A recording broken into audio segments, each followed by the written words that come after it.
وذكر فإن الذكرى تنفع المؤمنين وذكر فإن الذكرى تنفع المؤمنين.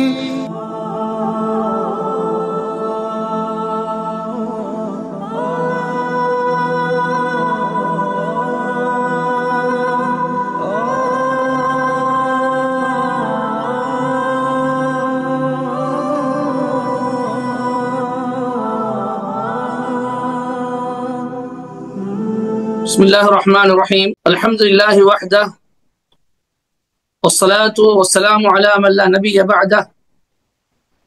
أما بعد رب اشرح لي صدري ويسر لي أمري واحلل عقدة من لساني يفقهوا قولي ربي زدني علما. அளவற்ற அருளாளனும் நிகரற்ற அன்புடையனுமாகிய அல்லாஹ்வின் திருப்பெயரால் என்னுடைய உரையை துவங்குகின்றேன். அல்லாஹ்வின் மாபெரும் கிருபையால் இன்றைய தினம் கயாமத் நாள் சம்பந்தமான விஷயங்கள் இடம்பெற்றிருக்கின்றன. அதை மட்டும்தான் மறுமை நாளில் நடக்கக்கூடிய சம்பவங்கள் பலவிதமாக இங்கே சொல்லப்படுகின்றது. அதை மட்டும் இன்றைய தினம் நாம் இந்த விளக்க உரையில அறிந்து கொள்ள இருக்கின்றோம். அதற்கு முன்பு ஒரு விஷயம், குர்ஆனை 3 அதாவது சிறிய சிறிய சூறாக்கள், பெரிய சூறாக்கள் போக நடுத்தரமான மற்றும் சிறிய சூறாக்களை 3 வகையாக பிரிக்கிறார்கள். சூரத்துல் ஹுஜராத்ல இருந்து அந்த பிரிவு ஆரம்பமாகின்றது. ஹுஜராத் முதல் சூரத்து அம்மா அதாவது சூரத்து நபா வரை திவாலும் முஃபஸ்ஸல் என்று சொல்வார்கள். அதாவது பெரிய இடைவெளி விடப்பட்ட சூறாக்கள். நாசிஆத் முதல் சூரத்துல் லைல் வரை அவுசாத் முஃபஸ்ஸல் என்று சொல்வார்கள். நடுத்தரமாக இடைவெளி விடப்பட்ட சூறாக்கள். துஹா முதல் சூரத்து நாஸ் வரை கிஸார் முஃபஸ்ஸல் என்று சொல்வார்கள். சிறிய இடைவெளியில் விடப்பட்ட சூறாக்கள். முஃபஸ்ஸல் என்றால் 2 சூறாக்களுக்கு இடையில் இடைவெளி விடப்பட்டிருக்கும். ஃபஸ்ல் சொன்னா பிரித்தறிவிப்பது. ஒரு சூறாவுக்கு இன்னொரு சூறாவுக்கு எது பிரிக்கிறது? பிஸ்மில்லாஹிர் ரஹ்மானிர் ரஹீம் பிரிக்கிறது. இந்த மாதிரி ஹுஜராத் போன்ற சூறாக்கள் சூரத்துல் நபா வரை உள்ள அந்த சூறாக்கள் நீங்க பாத்தீங்கன்னா அதோடைய அளவு தெரியும் உங்களுக்கு. அப்ப அந்த அளவுக்குண்டான அந்த சூறாக்களை திவால் முஃபஸ்ஸல் என்று சொல்கிறார்கள். அதே போன்று நாசிஆத் முதல் சூரத்துல் லைல் வரை உள்ள சூறாக்கள் நடுத்தரமானது. அது ரொம்ப பெருசாகவும் இருக்காது, ரொம்ப சிறிதாக இருக்காது, நடுத்தரமாக இருக்கும். எனவே அவுசாத் முஃபஸ்ஸல். அதுக்கப்புறம் சூரத்து துஹால இருந்து நாஸ் வரை நீங்கள் பார்த்தீங்கன்னு சொன்னா எல்லாம் ஒரு பக்கத்திலேயே 3-4 சூறாக்கள் இருக்கும். அப்ப அதெல்லாம் சின்ன வகையான சூறாக்கள். எனவே அதுக்கு கிஸார் முஃபஸ்ஸல் என்று சொல்வார்கள். இப்ப நாம இருப்பது திவால் முஃபஸ்ஸல் இருக்கிறோம். சூரத்துல் முல்க் ஆட்சி அதிகாரம். அல் முல்க் என்றால் ஆட்சி அதிகாரம். இதை வைத்துதான் மில்கியத் என்று சொல்வார்கள். மில்கியத் நீங்களாம் முரூருக்கு போனீங்கன்னா உங்களுடைய மில்கியத் வண்டி சமாளம் போனீங்கன்னா உங்க மில்கியத் எங்க கேட்பாங்க? மில்கியத்னா சொந்தம், நமக்கு சொந்தமானது மில்கியத். அப்போ ஆட்சி, அதாவது ஆட்சி என்ன? எல்லாவற்றையும் தன் வசப்படுத்தி இருக்கின்றான், அவன் தான் எல்லாவற்றையும் அதிகாரம் செய்கிறான், நிர்வகிக்கிறான் என்பதற்கு ஆட்சின்னு சொல்லுவோம். அதுக்கு தான் அல் முல்க் என்று சொல்லப்படுகின்றது. ஏன் இந்த சூரா இந்த பேர் ஏன் வந்துச்சுன்னா, இந்த சூராவுடைய ஆரம்ப வசனத்திலேயே இந்த வார்த்தை இடம்பெற்றிருக்கின்றது. தபாரக்கல்லதி பியதிஹில் முல்கு. எவனுடைய கையில் ஆட்சி அதிகாரம் இருக்கிறதோ அவன் பாக்கியம் பெற்றவனாக ஆகிவிட்டான். வஹுவ அலா குல்லி ஷைஇன் கதீர். அவன்தான் எல்லா வஸ்துக்கள் மீதும் ஆற்றலுடையவனாக இருக்கிறான் என்பதாக அல்லாஹ் தஆலா சூராவை ஆரம்பிக்கிறான். இந்த சூராவுடைய சிறப்புகள் குறித்து ஒரு சில ஹதீஸ்கள் இருக்கின்றன. சில ஹதீஸ்களை ஆதாரபூர்வமாக சொல்கிறார்கள். சில ஹதீஸ்களை 2வது அந்தஸ்தாக இருக்கக்கூடிய ஹசன் என்று சொல்கிறார்கள். சில ஹதீஸ்களை தஈஃப் என்று சொல்கிறார்கள். எதை சஹீஹ் என்றும் ஹசன் என்றும் சொல்லப்படுகின்றதோ அத ஒரு சில ஹதீஸ் உங்களுக்கு நான் இங்க நான் குறிப்பிடுகின்றேன். ஒரு ஹதீஸ் வருகின்றது, குர்ஆனில் ஒரு சூரா இருக்கின்றது, அது மொத்தம் 30 ஆயத்துக்களை கொண்டதாகும். அந்த சூறாவை யார் ஓதுகிறாரோ அவருக்கு அந்த சூரா பரிந்துரை செய்யும், இறுதியில் அவருக்கு மன்னிப்பை வாங்கி கொடுக்கும் என்பதாக அல்லாஹ்வின் தூதர் ஸல்லல்லாஹு அலைஹி வஸல்லம் அவர்கள் சொன்ன செய்தி திரிமிதி, அபூ தாவூத், இப்னு மாஜா, அஹ்மதுல முஸ்னத் அஹ்மதுல இடம்பெறுகின்றது. இது ஒரு செய்தி. இரண்டாவது ஒரு செய்தி என்ன சொன்னால், குர்ஆனில் ஒரு சூரா இருக்கின்றது, அது தன்னை ஓதக்கூடியவர்களுக்காக அல்லாஹ்விடம் சண்டையிடும், அதாவது அவர்களை காப்பாற்றுவதற்காக, நரகிலிருந்து விடுதலை செய்வதற்காக அல்லாஹ்வோடு விவாதம் செய்யும். எந்த அளவுக்கு என்றால், அவரை நரகத்தில் விடுதலையாக்கி சுவனத்துக்கு அல்லாஹ் அனுப்புகின்ற வரை அது அவனுக்காக வாதாடும் என்பதாக நபி ஸல்லல்லாஹு அலைஹி வஸல்லம் குறிப்பிட்டிருக்கிறார்கள். இந்த செய்தி மஜ்மா அஸ்-ஸவாயித் என்ற நூலில் பதிவு செய்யப்பட்டது. ஷேக் அல்பானி அவர்கள் இதை சஹீஹ் என்று சொல்லியிருக்கிறார்கள். அதே போன்று திருமீதியில் இடம்பெற்ற இன்னொரு செய்தி என்னவென்றால், ரசூல் ஸல்லல்லாஹு அலைஹி வஸல்லம் அவர்கள் படுக்கைக்கு செல்வதற்கு முன்பு, இரவு நேரம் தூங்குவதற்கு செல்வதற்கு முன்பு சூரத்து சஜ்தா, அலிஃப் லாம் மீம் தன்சீல் கிதாப் ஆரம்பிக்கிறது, அந்த சூரத்து சஜ்தாவையும் சூரத் தபாரக்கையும் ஓதிவிட்டுத்தான் படுப்பார்கள், ஓதாமல் ஒரு நாள் அவர்கள் படுத்தது இல்லை என்பதாக ஒரு செய்தி இருக்கின்றது. அதே போன்று திருமீதியில் இன்னொரு செய்தி இருக்கின்றது, சூரத்தும் தபாரக ஹியல் மானிஅத்து மின் அஸாபில் கப்ர். ஒரு சூரா இருக்கின்றது, தபாரக் என்ற பெயரில் சூரா இருக்கின்றது, அது அதை ஓதக்கூடியவர்களை கபருடைய வேதனையிலிருந்து தடுக்கிறது என்ற ஒரு செய்தி இருக்கின்றது. இது திருமீதியில் இடம்பெறுகின்றது. இப்ப இந்த 4 செய்திகளும் சிலர் குறிப்பாக நான் சொல்ற கடைசி ஹதீஸ், இது பெரும்பாலான அறிஞர்கள் லைஃப் என்று சொல்கிறார்கள். ஆனால் ஒரு சில குறிப்பிட்ட சில பெரும்பெரும் அறிஞர்கள் இதை சஹீஹானது, அதாவது கபரில் இருந்து கபருடைய வேதனை பாதுகாக்கிறது என்று சொல்லிட்டு சொல்றாங்க. ஆனால் யாருக்கு? எல்லாருக்கும் கிடையாது. யார் முத்தகியா இருக்கிறாங்களோ, இறைச்சொல்லிகளாக யார் வாழ்றாங்களோ அவங்களுக்கு தான். அப்படிப்பட்டவர்கள் இந்த சூறாவை ஓதும் பொழுது அந்த கபருடைய வேதனை விட்டு பாதுகாக்கிறது என்று ஒரு சில அறிஞர் சொல்றாங்க. பெரும்பாலான அறிஞர்கள் இந்த ஹதீஸை பலகீனமானது என்று சொல்லி காட்டுகின்றார்கள். இது உங்களுடைய கவனத்துக்கு இந்த விஷயத்தை நான் கொண்டு வந்திருக்கிறேன். பிறகு அல்லாஹ் சொல்லி காட்டுகின்றான், அல்லதி خلقல் மௌத வல் ஹயாத லியப்லுவக்கும் அய்யுக்கும் அஹ்ஸனு அமலா வஹுவல் அஸீஸுல் கஃபூர். அவன்தான் மௌத்தையும் ஹயாத்தையும் படைத்தான். எதுக்கு படைத்தான்? உங்களில் எவர் மிக்க அழகான அமலை செய்கிறார்கள் என்பதை சோதிப்பதற்காக. அவனை யாவற்றை மிகைத்தவன், மன்னிக்கக்கூடியவன். அல்லாஹ் சொல்லி காட்டுகின்றான், இந்த மரணத்தையும் வாழ்க்கையும் நான் சும்மா வேடிக்கைக்காக படைக்கவில்லை, அல்லது வீணுக்காக படைக்கவில்லை. இதுக்கு ஒரு நோக்கம் இருக்கின்றது. உங்களுக்கு வாழ்க்கை கொடுத்திருக்கிறேன், நீங்க வாழ்ந்த பிறகு உங்களுக்கு ஏன் மரணத்தை கொடுக்கிறேன் என்றால் இதுக்கு நோக்கம் இருக்கின்றது. என்ன நோக்கம்? உங்களில் யார் அழகான அமல்களை செய்கிறார்கள் என்பதை பார்ப்பதற்காக, சோதிப்பதற்காக. அதாவது அஹ்ஸனு அமலா என்று அல்லாஹ் சொல்கிறான். அஹ்ஸனு அமலா, அஹ்ஸன் மிக்க அழகானது. இதுக்கு அறிஞர்கள் விளக்கம் தரும் பொழுது அஹ்ஸன் அஃதல், மிகச் சிறந்த அமல் என்று சொல்கிறார். அக்ஸர் என்று சொல்லல, அதிகமான அமல்கள் யார் செய்கிறார்கள் என்று அல்லாஹ் சொல்லவில்லை. மாறாக அதிகமாக அமல் செய்தாலும் அந்த அமல்கள் இஹ்லாஸ் இல்லாமல், தரம் இல்லாமல் போனால் அதுக்கு எந்த ஒரு பிரயோஜனம், அல்லாஹ்ட்ட எந்த ஒரு பிரயோஜனம் இருக்காது. விழலுக்கு கிடைத்த நீர் போட்டு வீணாகத்தான் போகும். ஆனால் ஒரு மனிதன் குறைவாக அமல் செய்கிறார், ஆனாலும் அது தரமாக இருக்கின்றது, மிக்க நல்ல இஹ்லாஸோடு அமைந்திருக்கின்றது, குஷூவோடு உள்ளச்சத்தோடு அமைந்திருக்கிறது என்று சொன்னால் அந்த அமல் தான் அவருக்கு நாளை பலன் தரும், அல்லாஹ்விடம் பலன் தரும். அப்ப எனவே அல்லாஹ் சொல்லி காட்டுகின்றான், இது கம்மியா, அதாவது எண்ணிக்கை முக்கியம் அல்ல, ஆனால் தரம் தான் முக்கியம். இஹ்லாஸாக அமல் செய்ய வேண்டும், அல்லாஹ்வுக்கு அமல் செய்யப்பட வேண்டும். முகஸ்துதிக்காகவோ பாராட்டுதலை பெறுவதற்காகவோ எந்த ஒரு அமலை அவ்வாறு செய்தாலும் அது அல்லாஹ்விடம் ஈடுபடாது. அல்லாஹ் அதை தூக்கி மூஞ்சில் வீசி விடுவான். எனவே அதிகமான அமல் செய்யக்கூடிய சோதிப்பதற்காக அல்லாஹ் சொல்லவில்லை. உங்களில் யார் மிக்க அழகான குவாலிட்டியான அமல்களை செய்கிறார்கள் என்பதை சோதிப்பதற்காகத்தான் இதை நாம் படைத்திருக்கிறோம். மௌத்தையும் ஹயாத்தையும் படைத்திருக்கிறோம் என்று அல்லாஹ் தெளிவாக சொல்லி காட்டுகிறான். அப்படின்னா ஒட்டுமொத்த சுருக்கமான விளக்கம் என்ன என்று சொன்னால், இறையச்சத்தோடு யார் பயணிக்கிறார்களோ, இறையச்சம் தான் இஹ்லாஸ் இருக்கும். யாருடைய உள்ளத்தில் இறையச்சம் இல்லையோ அவருடைய உள்ளத்தில் இஹ்லாஸ் இருக்காது. இறையச்சம் வந்தாலும் அல்லாஹ்வுக்காக செய்கிறேன், அல்லாஹ் என்னை பார்த்து கொண்டிருக்கிறான் என்ற ஒரு சிந்தனை இருந்தால்தான் தன்னுடைய அமலை அழகாக ஒரு மனிதன் ஆக்கிக் கொள்வான். அப்ப அல்லாஹ் தன்னை பார்க்கிறான் என்ற எண்ணம் யாரும் இல்லையோ அவனுக்கு இஹ்லாஸ் இருக்காது. இஹ்லாஸ் இல்லை என்று சொன்னா அவன் அமல் நல்லா இருக்காது, சரியில்லாமல் இருக்கும். அப்ப அந்த அடிப்படையில் இஹ்லாஸான மனிதர்களாக யார் வாழ்கிறார்கள் என்பதை சோதிப்பதற்காக என்ன செய்திருக்கிறான் அல்லாஹ் இங்கே படைத்திருக்கின்றான். அப்புறம் அருமை சகோதரர்களே, அல்லாஹ் தஆலா 6 மற்றும் 7, 8, 9, 10 இந்த வசனங்கள் சொல்லுகின்ற பொழுது நரகவாசிகளை குறித்து சொல்லி காட்டுகின்றார். எவர்கள் தங்களுடைய இரட்சகனை மறுக்கிறார்களோ அவர்களுக்கு நரகத்துடைய வேதனை இருக்கின்றது. ஒபீசல் மசீர், அது ஒதுங்குவது மிக கெட்டதாகும்.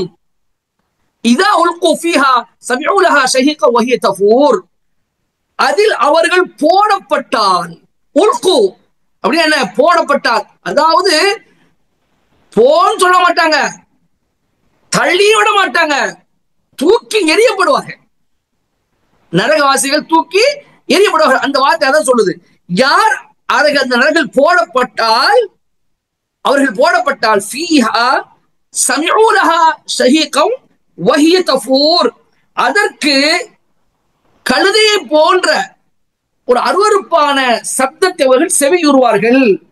வஹிய தஃபூர், அது கொதித்துக் கொண்டிருக்கும். நரகம் கொதித்துக் கொண்டிருக்கக்கூடிய, என்ன சூடு இல்லையா, முழுக்க முழுக்க சூடு தானே. அப்ப அது பயங்கரமா அது கொதிக்க வைக்கப்பட்டிருக்கும். அல்லாஹ் அதை கொதிக்க வச்சிருப்பான். கொதித்துக் கொண்டிருக்கக்கூடிய நிலையில் அவர் அதற்கு ஒரு அருவருப்பான கழுதையை போன்ற அருவருப்பான சப்தத்தை ஒரு செவியுறுவார்கள். அது தூக்கி போடும்போது என்று சொல்லலாம். அப்ப அதே சகோதரர் ஷஹீக் என்று சொன்னால் இந்த கழுதையினுடைய சப்தத்தை நீங்க கேட்டிருப்பீங்க. ஆரம்பத்தை சவுண்டு போடும். முதல்ல ஒரு போட சவுண்ட் வித்தியாசமா இருக்கும், அதை தொடர்ந்து வரக்கூடிய சவுண்டு வித்தியாசமா இருக்கும். அந்த முதல் சப்தத்துக்கு சொல்லப்படக்கூடிய வார்த்தை தான் ஷஹீக். இதைத்தான் அல்லாஹ் தஆலா அருவருக்கத்தக்க சப்தம் என்று சொல்றான். இன் அன்கர் அஸ்வாத் லசௌத்துல் ஹபீர், சப்தங்களிலே மிக அருவருக்கத்தக்க சப்தம் கழுதையோட சப்தம் என்று சொல்லி காட்டுகின்றார். அப்படிப்பட்ட சப்தம் தான் என்ன செய்யப்பட்டிருக்கு, நரகத்துக்கு கொடுக்கப்பட்டிருக்கு. இது அல்லாஹ் தஆலா என்ன சொல்லி காட்டுகின்றான். இது வந்து இந்த விரிவுரைகள் என்ன சொல்கிறார்கள் என்றால், ஒண்ணு நரகம் தான் சப்தம் போடும் என்று சொல்கிறார்கள். இன்னும் சில பேர் சொல்கிறார்கள் அங்கு உள்ளவர்களுடைய சப்தம் அவ்வாறு அவர் கேட்க சொல்கிறார்கள். ரெண்டு விதமான விரிவுரை சொல்லப்படுகின்றது. ரெண்டுக்குமே பொருள் இருக்கின்றது, ரெண்டுக்குமே ஆதாரம் இருக்கின்றது. அதாவது சூரத்துல் ஃபுர்கான் அல்லாஹ் சொல்லி காட்டுகின்றார்.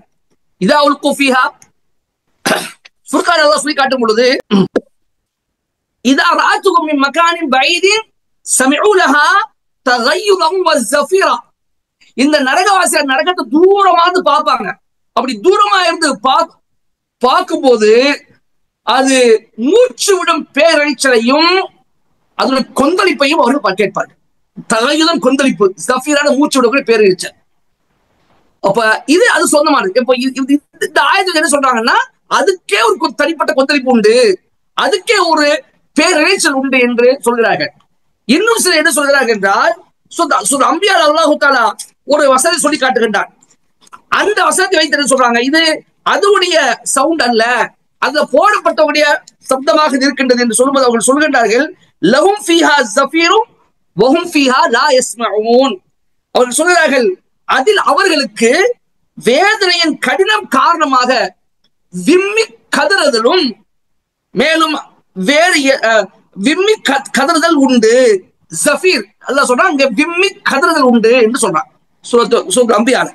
அப்போ இந்த அல்லாஹ் சொல்லக்கூடிய விஷயம் வந்து, அங்க அவர்கள் அதுக்கு ஒரு கழுதை போன்ற அருவருக்கத்தக்க ஒரு சப்தத்தை கேட்பார்கள் என்று சொன்னால், ஒண்ணு நரகத்துடைய சப்தமாக இருக்கலாம், அல்லது ஆரம்பத்துல நரக சப்தமிடும். இந்த மாதிரி ஒரு அருவருக்கத்தக்க சப்தத்தை நரகம் போடும்.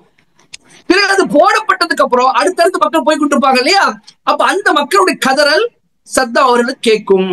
அல்லாஹ் தஆலா இந்த மாதிரி கொடுமையான நரகத்தை போய் பாதுகாப்பானாக. பிறகு தகால் தபையசுமினல் கைர், ஆத்திரத்தின் காரணமாக அது வெடித்து சிதற காத்திருக்கின்றது. இவங்க பார்த்த ஆத்திரமாகும், இவங்க பார்த்தாலே கடுமை ஆத்திரப்படும். அதனால் அது வெடித்து சிதறக்கூடிய ஒரு நிலை அதுக்கு ஏற்படும். குல்லமா உல்கிய ஃபீஹா ஃபௌஜுன் ஸஅலஹும் ஹஸரத்துஹா அல்-மத்ரினதி. அல்லாஹ் அதை சொல்லி காட்டுகிறான், எப்பொழுதெல்லாம் ஒரு கூட்டம் அது போடப்படுமோ அப்பொழுதெல்லாம் அதனுடைய காவலாளி கேட்பார், உங்களுக்கு அச்சமுடைய எச்சரிக்கை செய்பவர் வரவில்லையா என்று கேட்பார். அப்ப இவர்கள் சொல்லுவார்கள், எங்களிடம் அச்சமுடைய எச்சரிக்கை செய்தவர்கள் வந்தார்கள், ஆனால் நாங்கள் தான் பொய்ப்பித்தோம், நாங்கள் சொன்னோம் அல்லாஹ் அப்படியெல்லாம் எந்த ஒன்றை இறக்கி வைக்கவில்லை என்று நாங்கள் சொல்லி மறுத்தோம் என்று அவர் சொல்வார்கள். அதற்கு அந்த காவலாளி சொல்லுவார், நரக காவலாளி சொல்லுவார், நீங்கள் மிக பெரிய வழியேற்றில் இருந்திருக்கிறீர்கள் என்று சொல்வார். பிறகு அவர் சொல்வார்கள், அல்லாஹ் சொல்றான்,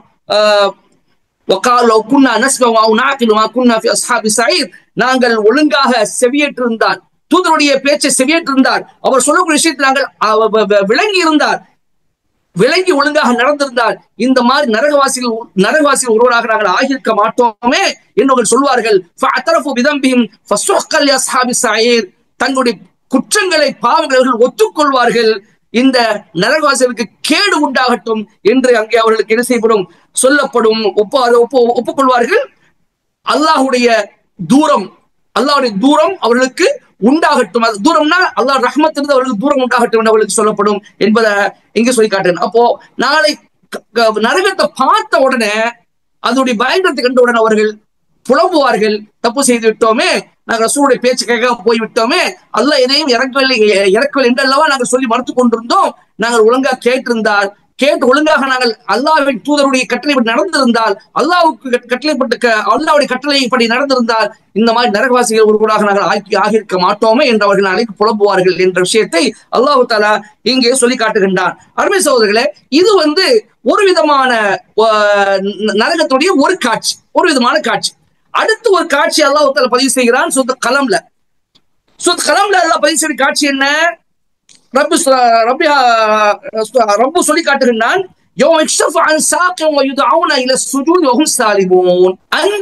அதாவது கெண்டைக்காலில் இருந்து திரை அகற்றப்படும் போது அவர்கள் சஜிதாவின் பக்கம் அழைக்கப்படுவார்கள். ஆனால் சிரம் பணிவதற்கு அவர்கள் சக்தி பெற மாட்டார்கள். அவர்களுடைய பார்வைகள் தாழ்ந்த நிலையில் இருக்கும். அவர்கள் இழிவு சூழ்ந்திருக்கும். அவர்கள் உலகத்தில் வாழக்கூடிய காலகட்டத்தில், உலகத்தில் வாழும்பொழுது அவர்கள் சஜிதா செய்வதற்கு அழைக்கப்பட்டார்கள். அப்பொழுது அவர்கள் சஹீ ஸலாமத்தா இருந்தார்கள், ஆரோக்கியமாக இருந்தார்கள். அந்த ஆரோக்கியமாக இருக்கின்ற பொழுது அவர்கள் சஜிதா செய்ய வரவில்லை. எனவே இங்க சஜிதா செய்ய ஆசைப்படுவார்கள், அவர்களால் சஜிதா செய்ய முடியாது என்பதாக அல்லாஹ் தஆலா சொல்லி காட்டுறார். இது ஒரு காட்சி. அதே நரகவாசிகள் நரகத்துக்கு போடப்பட்டவுடன் சொல்லப்பட்ட விஷயம். இது நரகத்துக்கு போடப்படுவதற்கு முன்பு நடக்கக்கூடிய விஷயம். அல்லாஹ் சொல்லி காட்டுகின்றான், கெண்டைக்கால் திறக்கப்பட்டால் அப்படின்னு என்ன பொருள்? 3 விதமான விரிவுரை இதுக்கு சொல்லப்படுகின்றது. அதுல ஒரு விரிவுரை என்று சொன்னால், அதாவது அரபு மக்களுடைய உரையாடலில் சில விஷயங்கள் தத்துவ ரீதியாக பேசுவாங்க, சில விஷயங்கள் இலக்கண ரீதியாக பேசுவாங்க, சில விஷயங்கள் தத்துவ ரீதியாக பேசுவாங்க, சில விஷயங்கள் அவங்களுக்குள்ளேயே ஒரு குறிப்பிட்ட பிரத்யேகமான வார்த்தை உண்டாக்கி கொள்வார்கள். அந்த மாதிரி அவங்களுடைய உரையாடல்ல யுக்ஷஃப் அன் சாக் என்று சொன்னால் கடினமான நேரத்துக்கு சொல்லப்படும். ஒரு ஆள் கடினமான சூழ்நிலை அல்லது கடினமான நேரம் வந்துவிட்டது சொன்னால் அங்க என்ன செய்வாங்க? யுக்ஷஃப் அன் சாக் என்று சொல்வார்கள். ஒரு சில விரிவர்கள் சொல்கிறார்கள் என்று சொன்னால், அந்த நாள் கடினமான நாளாக அவர்களுக்கு இருக்கும். கடினமான நாள் அவர்களுக்கு வரக்கூடிய அந்த நாளில் அவர்கள் சஜிதா செய்ய அழைக்கப்படுவார்கள் என்று சொல்கிறார். இன்னொரு விரிவுரை என்னவென்றால், அதாவது கெண்டைக்கால் திறக்கப்படும் போது என்றால் அங்கு எல்லா ரகசியங்களும், எல்லா மறைத்திருக்கும் செய்திகளும் அங்கே வெளிப்படுத்தப்படும். ஒரு மனிதனுக்கு என்னென்ன அவர் ரகசியமாக செஞ்சானோ, அல்லாஹ்விடம் எதுவெல்லாம் அல்லாஹ்விடம் அல்லாஹ்வுக்கு சமர்ப்பித்தானோ எல்லாமே அங்கே வெட்டு வெளிச்சமாக ஆகிவிடும். ஒன்னும் அவனை விட்டு மறைந்திருக்காது என்பது அதுக்குள்ள அர்த்தம் தான் இது. அந்த மாதிரி அவனுடைய எல்லாமே வெட்டு வெளிச்சமாகி விடக்கூடிய அந்த நாளில் எல்லா மறைந்திருந்த எல்லா ரகசியமும் வெளிப்படுத்தக்கூடிய அல்லது திறக்கப்படக்கூடிய அந்த நாளில் அவன் சஜிதா செய்வதற்கு அழைக்கப்படுவான் என்று ஒரு 2வது விரிவுரை செய்யப்படுகின்றது. 3வதாக விரிவுரை என்னன்னு சொன்னால், இல்ல அது நேரடியான பொருள்தான். கெண்டைக்கால் திறக்கப்படும் பொழுது என்று சொல்லப்பட்டது சொன்னால், உண்மையிலேயே அது கெண்டைக்கால் திறக்கப்படக்கூடிய அந்த காலம்தான், அந்த நாள் தான் என்று அவர்கள் சொல்கிறார்கள். அதாவது கெண்டைக்காலை விட்டு திரை அகற்றப்படும் பொழுது என்றால் அதுதான், அது நேரடியான பொருள் தான், அது மறைவான பதில் எது கிடையாது. ஏனென்றால் இதற்கு ஹதீஸ் ஆதாரமாக இருக்கின்றது. ரசூலுல்லாஹி ஸல்லல்லாஹு அலைஹி வஸல்லம் அவர்கள் சொல்லி காட்டினார்கள். அதாவது நாளை அல்லாஹு தாலா புகாரில் வரக்கூடிய ஹதீஸ் மறுமையில் அல்லாஹு தாலா தன்னுடைய காலை வெளிப்படுத்துவான். தன்னுடைய காலில் இருக்கக்கூடிய திரையை அகற்றுவான். அந்த காட்சியை எல்லா முஸ்லிம்களும் பார்ப்பார்கள். அல்லாஹ்வுடைய கெண்டைக்கால் வெளிப்பட்டவுடன் உடனே அவனுக்கு எல்லாரும் சஜ்தா செய்வார்கள். யார் உலகத்தில் சஜ்தா செய்யாமல் தொழாமல் இருந்தார்களோ அவர்களை தவிர யாரெல்லாம் உலகத்தை தொழுதார்களோ அவன் அனைவரும் மிகவும் சுலபமாக அவன் முன் சிரம் அணிந்து விடுவார்கள். யாரெல்லாம் தொழாமல் இருந்தார்களோ அவர்களால் சிரம் அணிய முடியாது. அவர்கள் குடிய முற்படுவார்கள். ஆனால் கட்டையை போன்று அவர்கள் உடம்பு வளையாது என்று ரசூல் ஸல்லல்லாஹு அலைஹி வஸல்லம் காட்டுகிறார். இது உலகத்துல தொழாதவர்களுக்கு மிகப்பெரிய தண்டனை. அல்லாஹ் பார்த்த உடனே உலகத்துல யார் யார் கால்களில் விழுகிறார்கள். ஆனா அல்லாஹ்வுடைய காலில் நாளை விழுவதற்கு அவர்கள் முற்படும் போது அவர்கள் விழ முடியாது. ஆனா அல்லாஹ்வுக்காக உண்மையான முறையில் இஸ்லாசான முறையில் ரப்புக்காக தன்னுடைய வணக்கத்தை அமைத்துக் கொண்ட தொழுகையில் பேணுதலாக இருந்த எல்லா மனிதர்களும் ஆண்களும் பெண்களும் அல்லாஹ்வுடைய காலை பார்த்த உடனே என்ன செய்வார்கள்? அவர்கள் சஜ்தாவில் விழுந்து விடுவார்கள். இதுதான் ஹதீஸ்ல இருக்க ஆதாரம் இருக்கிறது. எனவே நேரடியான பொருள் இதுதான். மற்றபடி இந்த கஷ்டமான கடினமான சூழ்நிலை அல்லது அவனுடைய எல்லா ரகசியமும் வெளிப்படக்கூடிய ஒரு நாள் என்று பொருள் கொள்ளக்கூடாதுன்னு சொல்கிறார்கள். மூணாவது பொருள் சரியான பொருள். அப்ப அல்லாஹ்வுடைய கால் என்று சொன்னால் அல்லாஹ்வுடைய கால் எப்படி இருக்கும்? அதுக்கு பின்னாடி ஆராய்ச்சிக்கு போய்விடக்கூடாது. எப்படி அல்லாஹ்வுக்கு கைகள் இருக்கின்றது, அல்லாஹ்வுக்கு கால்கள் இருக்கின்றது, அல்லாஹ்வுக்கு கண்கள் இருக்கின்றது, காதுகள் இருக்கின்றது என்று கேட்டவுடன் அது அப்படி நம்புகிறோமோ அல்லாஹ்வுடைய மகத்துவத்துக்கு தக்கவாறும் அவனுடைய கண்ணியத்துக்கு தக்கவாறும் எவ்வாறு அவன் இருக்க வேண்டுமோ அவ்வாறு இருக்கிறான் என்று எப்படி நாம் நம்புகிறோமோ அதே போன்று அவனுக்கு கெண்டை காலை பத்தி நம்புகிறோம். அல்லாஹ்வுக்கு கெண்டை கால் இருக்குது, கால் இருக்குது, ஹதீஸ் இருக்குது. ஆனா கெண்டை கால் எப்படி இருக்குது என்பது என்ற விஷயம் குர்ஆன்ல இருக்குது. எனவே அவனுடைய கெண்டை கால் எப்படி இருக்குன்னு நமக்கு தெரியாது. நாம அல்லாஹ்வுக்கு அந்த மாதிரி ஒரு உருவம் உண்டு என்பதை நான் ஒற்றுக்கொள்கிறேன், ஏற்றுக்கொள்கிறேன். அதை அப்படியே ஏற்றுக்கொள்கிறேன். அதுக்கு விளக்கம் கொடுக்காம, அதை மறுக்காம, அதை மறைக்காம, கூடுதல் குறைவு இல்லாம இருக்கிறது உள்ளதுபடி என்ன செய்யறேன்? நான் ஏற்றுக்கொள்கிறேன் என்று நாம் ஈமான் கொள்ள வேண்டும். சொல்லி காட்டுகின்றார், அவர்கள் உலகத்துல ஆரோக்கியமாக இருக்கும் பொழுது சஜ்தா செய்ய அழைக்கப்பட்டார்கள். அப்பொழுது அவர்கள் சஜ்தா செய்யவில்லை. ஆனால் இப்பொழுது சஜ்தா செய்ய அவர்கள் நாடும் பொழுது அவர்களால் சஜ்தா செய்ய முடியாமல் போய்விடும் என்பதாக இறைவன் சொல்லி காட்டக்கூடிய ஒரு வசனம் தான் இது. சரியா? இந்த சூறால இந்த மாதிரி ஒரு காட்சி பதிவு செய்யப்பட்டிருக்கின்றது. அடுத்து சூரத்துல் ஹாக்காவுல பதிவு செய்யப்பட்ட காட்சி, மறுமையுடைய காட்சி என்னவென்றால் அல்லாஹ் தஆலா சொல்லி காட்டுகின்றான். 19வது வசனம், ஃபஅம்மாமன் ஊத்தி கிதாபஹு பியமீனி ஃபயகூலு ஹாஉம் இக்ரஉ கிதாபியா இன்னி ظننت அன்னி முலாகின் ஹிசாபியா. எவருடைய பதிவேடு அவருடைய வலது கரத்தில் கொடுக்கப்படுகின்றதோ அவர் மகிழ்ச்சியாக வருவார், தன்னுடைய குடும்பத்தாரோடு வருவார். இதோ என்னுடைய பதிவேடு, நீங்கள் படியுங்கள் என்று சொல்லுவார். சந்தோஷம் மகிழ்ச்சியாக சொல்வார். எப்படி ஒரு மாணவன் +2 அல்லது 10th போன்ற கவர்மெண்ட் எக்ஸாம்ல நல்ல மார்க் எடுத்துட்டா மகிழ்வு அடைந்து அப்படியே வேகமாக ஓடி வந்து தன்னுடைய பெற்றோர் எடுத்து விட்டார் உறவினர்கள், இதோ பாருங்க நான் நல்ல மார்க் வாங்கியிருக்கேன், நான் பாஸ் ஆயிட்டேன், நான் ஜெயிச்சுட்டேன் என்று சந்தோஷமாக அது வந்து தூக்கி போட்டு காட்டி பார்க்க சொல்லுவானோ அந்த மாதிரி ஒரு சந்தோஷத்தோடு நாளை மனிதன் எனக்கு கிடைத்த இந்த பதிவேட்டை பாருங்கள், என்னுடைய வலதுகையில் கொடுப்பது என்பது மனிதனுக்கு மரியாதை செலுத்துவது போன்று, வலதுகையில் கொடுப்பது என்பது அவனை கண்ணியப்படுத்துவது போன்று, அவனை சங்கைப்படுத்துவது போன்று. ஏன்னா வலதுகை என்பது நல்லதுக்கு பயன்படுத்தக்கூடிய ஒன்று. அப்போ அந்த அளவுக்கு என்ன செய்ய சந்தோஷ மகிழ்ச்சியாக வந்து இதை என்னுடைய இந்த பதிவேட்டு படிகள் என்று சொல்லுவான். பிறகு சொல்லுவான், இன்னையும் அன்னி முலாகின் ஹிசாபியா, நிச்சயமாக என்னுடைய கணக்கு கிடைக்க இருக்கின்றது என்று எனக்கு தெரியும், நான் நம்பினேன். என்னுடைய கணக்கு கேட்கப்படும், நான் நாளை விசாரிக்கப்படுவேன். அந்த விசாரணையில் நான் செய்த எல்லா அமல்களும் எனக்கு ஒன்று இல்லாமல் பதிவு செய்யப்பட்டு தரப்படும் என்று நான் நம்பினேன் என்று அவன் சொல்லுவான். அருமை சகோதரர்களே, இந்த இடத்துல ஹிசாபியா என்னுடைய கணக்கு என்னுடைய செயல்கள் பதிவு செய்யப்பட்ட பதிவேடு. இப்ப இந்த இடத்துல ஒரு நல்ல மனிதனுக்கு அவன் செய்த எல்லா நற்கர்மங்களும் பதிவு செய்யப்பட்டிருக்கும். அவன் செய்யாத நற்கர்மங்களும் நற்கர்மமாக பதிவு செய்யப்பட்டிருக்கும். அவன் ஆச்சரியப்படுவான்.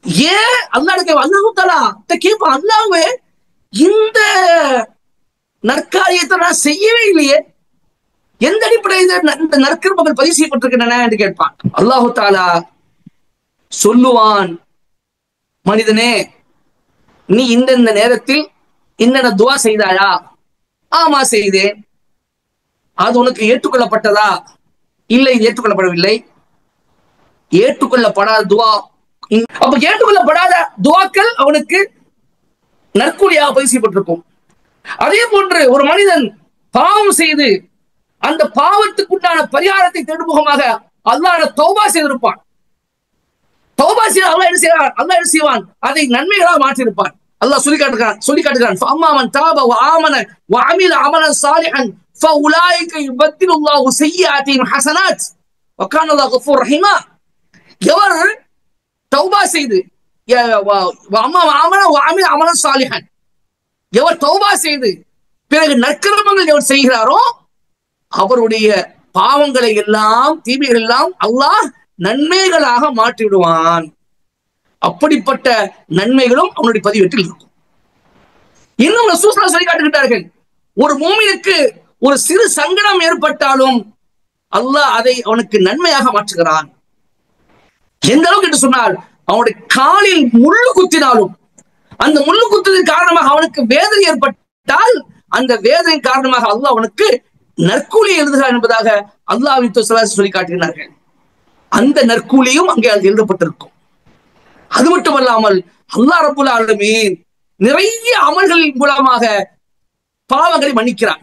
உதாரணமாக ரமதான் மாசத்துல யார் ஈமானோடும் நன்மை எதிர்பார்த்தும் அல்லாஹ்வை பகல் நேரத்தில் நோன்பு நோக்கிறார்களோ, ஈமானோடும் நன்மை எதிர்பார்த்தும் இரவு நேரத்தில் நின்று வணங்குகிறார்களோ அவருடைய முன்சட்ட பாவங்கள் மன்னிக்கப்படுகின்றன என்று ரசூல் சொல்லி காட்டுகிறாங்க. அரஃபாவுடைய நாளில் நோன்பு நோற்றால் சென்ற வருட பாவமும் வரக்கூடிய ஒரு வருட பாவமும் மன்னிக்கப்படுகின்றன என்று சொல்கிறார்கள் அல்லாஹ்வின் தூதர். ஆஷுரா நாளில் நோன்பு நோற்றால் வரக்கூடிய ஒரு வருஷத்து பாவங்கள் மன்னிக்கப்படுகின்றன என்று சொல்கிறார்கள் அல்லாஹ்வின் தூதர். இப்படி நிறைய விஷயம் செய்வது மூலமாக அவருடைய பாவங்கள் மன்னிக்கப்படும். பாவங்கள் மன்னிக்கப்படுவது மட்டுமல்லாமல் கருணையாளர் ரப்பு என்ன செய்வான்? அப்படி விட்டுற மாட்டான். பாவங்களை மட்டும் மன்னிச்சு அப்படி விட மாட்டான். அந்த பாவங்களுடைய இருந்த இடத்துல என்ன செய்வான்? நன்மைகளை எழுதுவான், நற்கூலிகள் எழுதுவான். அப்ப அந்த நற்கூலிகளும் சேர்ந்துவிடும். இவ்வாறாக நற்கூலிகளுக்குமே அவன் செய்த நற்கூலிகளும் ஒன்று இருக்கும், அவன் செய்யாத நற்கூலிகளும் இருக்கும். அதை கண்டு அவன் ஆனந்தப்பட்டு சொல்லுவான், நிச்சயமாக நான் எனக்கு என்னுடைய பதிவேடு கிடைக்கும் என்று நான் நம்பினேன், எனவே அதற்காக நான் அமல் செய்தேன் என்று சொல்லுவான். அல்லாஹ் சொல்றான், அவன் ஒரு திருப்திகரமான வாழ்க்கையில் அவன் இருப்பான். உயர்தரமான சூழத்தில் அவன் இருப்பான். அதனுடைய பழங்கள் அவனுக்கு பறிப்பதற்கு மிகவும் அவனுக்கு நெருங்கி இருக்கும். படுத்துக்கிட்டே அழகா சாஞ்சுக்கிட்டே என்ன செய்வாரு? சாஞ்சுக்கிட்டே அந்த பழத்தை பிடிக்க அவன் சாப்பிட முடியும். அந்த அளவுக்கு அவனுக்கு மிகவும் தாழ்ந்திருக்கும். அவன் பறிக்கிற மாதிரி மிகவும் அதனுடைய பழங்கள் தாழ்ந்திருக்கும். குலு வஷ்ரபு ஹனீஅன் பிமா அஸ்லஃப்தும் ஃபில் அய்யாமில் ஹாலியா, நீங்கள் உண்ணுங்கள், பருகுங்கள், சென்றுவிட்ட காலங்களில் நீங்கள் நன்மைகளை முற்படுத்தியதன் காரணமாக உங்களுக்கு வாழ்த்து உண்டாகட்டும் என்று அல்லாஹ் ஃபீ ஜன்னத்தின் ஆலியா, உயர்தரமான சொர்க்கம். சொர்க்கத்தில் பாட்டு அல்லாஹ் சொல்லி காட்டுகிறானே, சொர்க்கம் ஒன்றல்ல, சொர்க்கம் நிறைய இருக்குது. அது படித்தரங்கள் நிறைய இருக்கின்றன. உதாரணமாக அல்லாஹ்வின் தூதர் ஸல்லல்லாஹு அலைஹி வஸல்லம் சொல்லி காட்டுகிறார்கள், அல்லாஹ்வுடைய பாதையில் போர் செய்த ஜிஹாத் செய்து கொல்லப்பட்டவர்களுக்கு அல்லாஹ் 100 சுவனங்களை ரெடி செய்திருக்கிறார். கொல்லப்பட்டவர்களுக்காக மட்டும் 100 சொர்க்கங்களை அல்லாஹ் தஆலா தயார் செய்திருக்கிறான். ஒவ்வொரு 2 சுவனங்களுக்கு மத்தியிலும் உலகத்துக்கும் பூமிக்கும் வானத்துக்கும் இடையிலான தூரம் இருக்கும் என்று அல்லாஹ் ரசூலுல்லாஹ் சொல்லி காட்டுறாங்க. 2 சொர்க்கத்துக்கு இடையில பூமிக்கும் வானத்துக்கும் இடையிலான இடைவெளி இருக்கும் என்று சொன்னால் எவ்வளவு பிரம்மாண்டமா இருக்கும், எவ்வளவு பிரம்மாண்டம். அது 100, அது உயர்ந்த சொர்க்கம் ஜன்னத்துல் ஃபிர்தௌஸ்.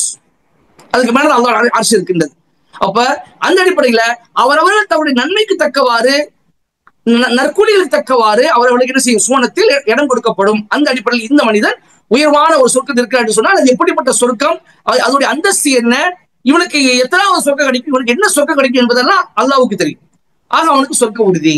அதுக்கு நேர் மாற்றமாக அம்மா ஊத்தி கிதாபு ஷிமாலி ஃபயகூலு அலைத மூத்த கிதாபியா, யாருடைய இடது கையில் அவனுடைய பதிவேடு கொடுக்கப்படுகின்றதோ அவன் சொல்லுவான், என்னுடைய கை சேதமே இந்த பதிவேடு எனக்கு தரப்படாமல் இருந்திருக்க வேண்டுமே, எதுக்கு எனக்கு அல்லாஹ் கொடுத்தானுக்கு, இது தராமலே எடுத்துட்டு போயிடலாமே. வல மதிமா ஹிசாபியா, என்னுடைய கணக்கு என்னுடைய பதிவேடு என்னவென்று எனக்கு தெரியாமல் போய்விட்டதே. யா லைத்தஹா கானத்தில் காதியா, நான் மரணித்து விட்டேன் இல்லையா, நான் மூத்தா போய்விட்டேன் இல்லையா, மூத்தா பொழுதும் அப்படியே நான் இருந்திருக்க வேண்டுமே, திரும்பியா நான் உயிர் கொடுத்து எழுப்பப்பட்டேன், மரணித்து விட்ட அந்த நிலையிலேயே தொடர்ந்து இருந்திருந்தா நன்றாக இருந்திருக்குமே, மீண்டும் ஏன் நான் உயிர் கொடுத்து எழுப்பப்பட்டேன். மாகன அன்னி மாலியா, எனக்கு என்னுடைய செல்வம் பலன் தரவில்லை. அழகு அன்னி சுல்தானியா, என்னுடைய அரசாட்சி என்னை அடித்து விட்டது என்று புலம்பிக் கொண்டிருப்பான். அல்லாஹ் சொல்வான், ஹுதூஹு ஃபகுல்லுஹு, அவனை நீங்கள் பிடியுங்கள்.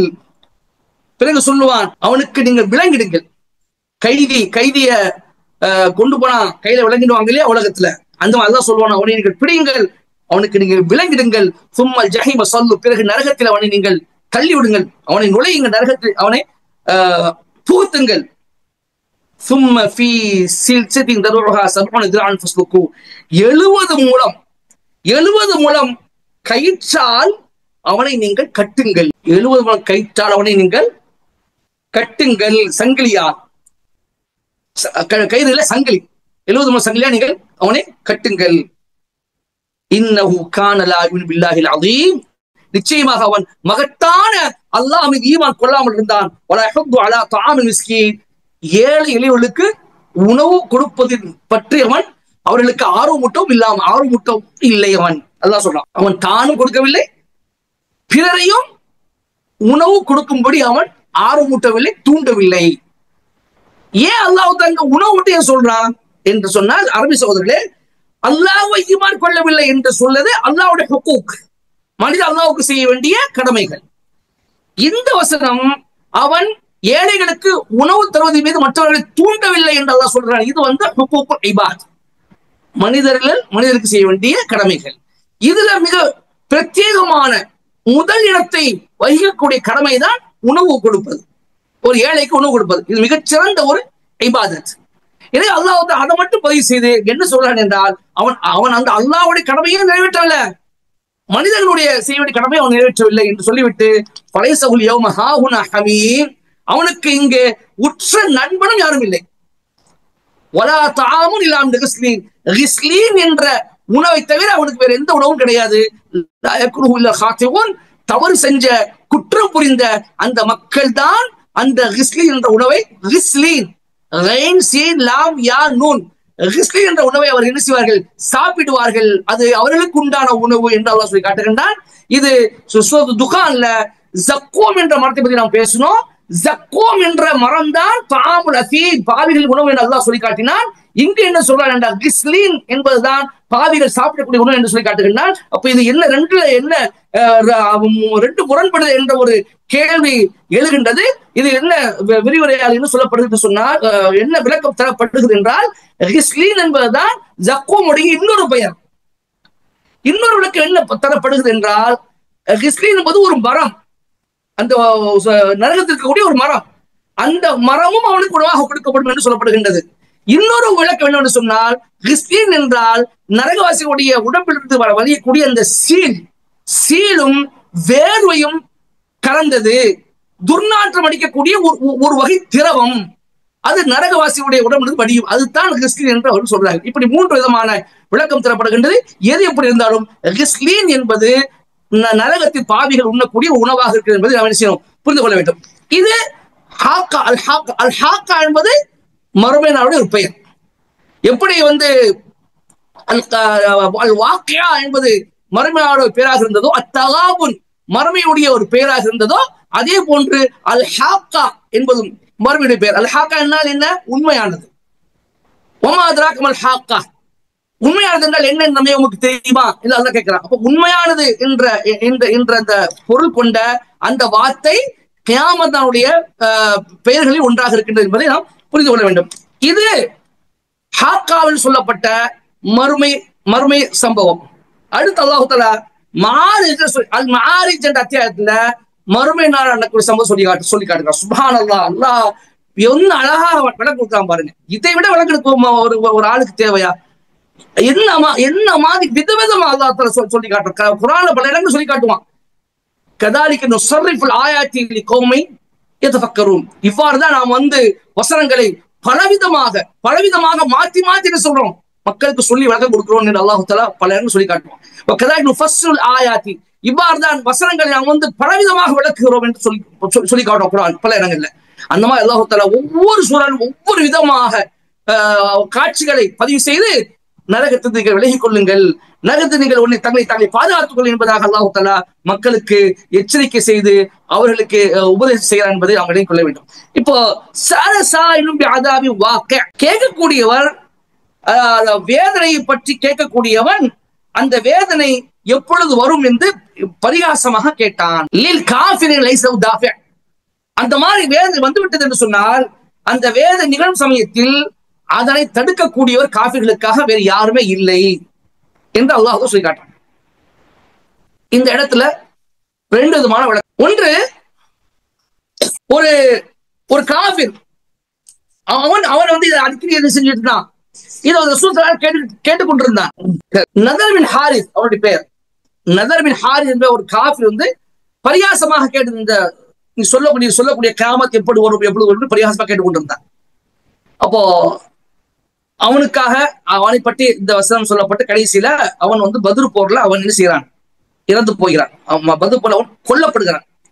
இறந்து போகிறான் என்பது மரியாதை வார்த்தை. அவன் கொல்லப்படுகிறான். இன்னொரு சொல்லி காட்டுகிறார். இன்னொரு விளக்கம் எப்படி என்று சொன்னால், இல்ல இது ரசூல் ஸல்லல்லாஹு அலைஹி அவர்கள் தான் குறிக்குது. நபி ஸல்லல்லாஹு அலைஹி அவர்கள் அதாவது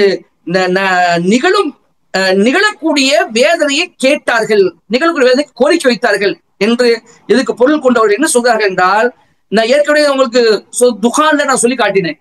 அதாவது ஒரு ரசூலுல்லாஹுடைய சித்திரவதைகள் சொல்லனா துன்பங்கள் தாங்க முடியாமல் அவர்களுக்கு பத்வா செய்வார்கள். யாரெல்லாம் அதாபு கூடிய அல்லாஹ் பத்வா செய்வாங்க. உடனே அவர்களுக்கு அல்லாஹ் தஆலா ஒரு பஞ்சத்தை ஏற்படுத்துவான். பஞ்சத்தை ஏற்படுத்தும் மூலமாக அவர்கள் என்ன செய்வார்கள், எந்த அளவுக்கு பஞ்சம் ஏற்படும் என்றால் இலைத்தலைகளையும் சாப்பிட்டார்கள். எந்த அளவுக்கு அவர்கள் சாப்பிட கூட ஒன்று கிடைக்காமல் இருந்தது என்றால் இறந்து போன செத்து போன பிணத்தை கூட என்ன செய்ய அவங்க சாப்பிட்டாங்க. நான் துகான்ல சொல்லி காட்டினேன். அந்த சம்பவம் தான் இது என்று ஒரு சிலர் சொல்லி காட்டுகின்றார்கள். ஆனால் அது அல்ல. ஆனால் இந்த மறுமை நாள் குறித்தான் இந்த விஷயம் இருக்கின்றது. அவன் பரிகாசமாக அவன் கேட்டுக்கொண்டிருந்தான். கடைசி அவன் பத்ர் போர்ல அவனுக்கு தண்டனை வழங்கப்பட்டது. அப்ப அதான் சொல்லி காட்டுகின்றான், உயர் வழிகளையுடைய அல்லாஹ்விடமிருந்து அந்த சம்பவம் நடக்கும். அவ்வாறு நடக்கும் பொழுது, அந்த சம்பவம் நிகழும் பொழுது காபிர்களுக்காக அந்த சம்பவத்தை, அந்த நிகழக்கூடிய அந்த நிகழ்வை தடுக்கக்கூடியவர் யாருமே இருக்க மாட்டார்கள். தாருல் மலாயிகத்து ரூஹு இலைஹி ஃபி யௌமின் கான மிக்தாருஹு 50000 சனா. மலக்குகளும் ஜிப்ரீலும் அவன் பக்கம் ஒரு நாளில் உயர்ந்து செல்வார்கள். அதன் அளவு 50000 வருடங்களாகும் என்று அல்லாஹ் சொல்றான். ஃபஸ்பிர் சப்ரன் ஜமீலா, நபியே நீங்க அழகான பொறுமை கையாள்வீராக என்பதா சொல்றான். அதாவது அதனுடைய அளவு 50000 வருடங்களாகும். ஒரு நாளில் உயர்ந்து செல்வார்கள், அந்த நாளின் அளவு 50000 வருடங்களாகும் என்று அல்லாஹ் சொல்றான். இது என்ன நாள் அருமை சகோதரர்களே? இது மறுமையினுடைய ஒரு நாள். ஒரு நாள் உலகத்துடைய 50000 ஆண்டுகளுக்கு சமம். அந்த ஒரு நாளில் தான் எல்லாமே நடக்கும். மஹ்ஷர், அதாவது கபர்ல இருந்து அனைவரும் எழுப்பப்படுவார்கள். மஹ்ஷர் ஒரு மைதானத்தில் எல்லோரும் கூட்டப்படுவார்கள். கேள்வி எனக்கு நடைபெறும். பிறகு நிழல் இல்லாதவர்களுக்கு அல்லாஹ் தஆலா தன்னுடைய அர்ஷ் நிழலில் இடம் கொடுப்பான். சூரியன் ஒரு மைல் அளவுக்கு நம்முடைய தலைகளுக்கு மேல் நிறுத்தப்படும். அதுக்கு பிறகு தீர்ப்பளிக்கப்படும், விசாரணை மேற்கொள்ளப்படும். அப்பொழுதுதான் சிபாரிசு செய்வதற்காக, பரிந்துரை செய்வதற்காக மக்கள் எல்லாம் நபிமார்கள்ட்ட ஓடுவாங்க. எல்லா நபிமார்களும் மறுத்துவிட்டு கடைசி அல்லாஹ் ஸல்லல்லாஹு அவர்கள் அல்லாஹ்விடம் பரிந்துரை செய்வதற்காக சஜ்ஜா செய்வார்கள். இது எல்லாம் அப்பொழுது நடக்கும். பிறகு மலக்குமாக அனைவரும் மரணம் கொடுக்கப்படுவார்கள், மீண்டும் எழுப்பப்படுவார்கள். பிறகு மௌத்து கொடுக்கப்படும், சுவனம் மற்றும் நரகத்துக்கு நடுவில். இதெல்லாம் சிபாரிசு செய்த பிறகு ரசூல் ஸல்லல்லாஹு அலைஹி வஸல்லம் சொல்லுவான், யாருடைய உள்ளத்துல ஒரு தீனார் அளவுக்கு ஈமான் இருக்குதோ அவர்கள் வெளியேற்றுங்கள். யாருடைய உள்ளத்தில் அரை தினார் அளவுக்கு ஈமான் இருக்கிறதோ அவர்கள் வெளியேற்றுங்கள். யாருடைய உள்ளத்தில் கால் தினார் அளவுக்கு ஈமான் இருக்கிறதோ அவர்கள் வெளியேற்றுங்கள் என்று ரசூலுல்லாஹ் அல்லாஹ் சொல்லுவான். அல்லாஹ்வின் தூதர் ஸல்லல்லாஹு அலைஹி அவர்கள் எல்லாம் வெளியேற்றுவார்கள். இப்படி எல்லா நிகழ்வுகளும் நடந்து முடிந்த பிறகு சூனவாசிகள் சூனத்துக்கு போய் விடுவார்கள், நரகவாசி நரகத்துக்கு போய் விடுவார்கள். அதோட அந்த நாள் முடிந்துவிடும். அதுக்கு பிறகு நிரந்தரமான வாழ்க்கை ரெண்டு இருக்கும். சூனவாசிகள் சூனத்து நிரந்தரமா இருப்பாங்க, நரகவாசி நரக நிரந்தரமா இருப்பாங்க. இதெல்லாம் நடந்து முடியும் ஒரு நாள்ல. இதுக்கப்புறம் தான் எல்லாரும் அவங்க வாழ்க்கை கிடைக்கும். இந்த ஒரு நாள் என்பது உலகத்துடைய 50,000 ஆண்டுகளுக்கு சமம். சுப்ஹானல்லாஹ். அப்படி எண்ணி பாருங்க, அந்த நாளை எப்படி கழிக்கிறது ஒரு மனிதன். கொஞ்சம் யோசனை பாருங்க. இந்த சிந்தனை சஹாபாக்களுக்கும் வந்தது. ரசூல் ஸல்லல்லாஹு அலைஹி அவர்கள் இதை பத்தி சொல்லும் பொழுது சஹாபா கேட்கிறாங்க, அல்லாஹ் எடுத்தது என்ன, அல்லாஹ் இவ்வளவு நீளமா இருக்குன்னு கேட்கிறாங்க. 50,000 சாதாரண நீளம் கிடையாது அல்லாஹ் எடுத்தது, என்ன இவ்வளவு நீளமா இருக்குது என்று ஆச்சரியப்பட்டு கேட்கிறாங்க. அப்ப ரசூல் ஸல்லல்லாஹு அலைஹி சொல்லி காட்டுகின்றார்கள், இந்த 50,000 ஆண்டுகள் என்பது காஃபிர்களுக்குத்தான் கடினமாக இருக்கும், அவர்களுக்குத்தான் 50,000 ஆண்டுகள் மாதிரி தோணும். ஆனால் ஒரு முஸ்லிமை பொறுத்தவரை அவனுக்கு ஒரு ஃபர்து தொழுகையை தொழக்கூடிய நேரமாகத்தான் தோணும் என்று சொன்னார். சுப்ஹானல்லாஹ். அல்லாஹ் அந்த அளவுக்கு அதை லேசாக்கிடுவான். இன்னொரு செய்தி இருக்கின்றது, ஒரு சூரியன் மறையும் போது மறைவதற்காக போகும் பாருங்க, சூரியன் மறைவதற்காக ஆயத்தமாகி மறையும் இல்லையா, இந்த இடைப்பட்ட நேரம் மறைவதற்காக மேலெழுந்து பிறகு மறைவதற்கு கீழே இறங்கி மறையும் இல்லையா, இந்த இடைப்பட்ட நேரம் எவ்வளவோ அவ்வளவு நேரம் தான் ஒரு மூமினுக்கு இந்த நாள் தோன்றும் என்று சொன்னார்கள். சுப்ஹானல்லாஹ்.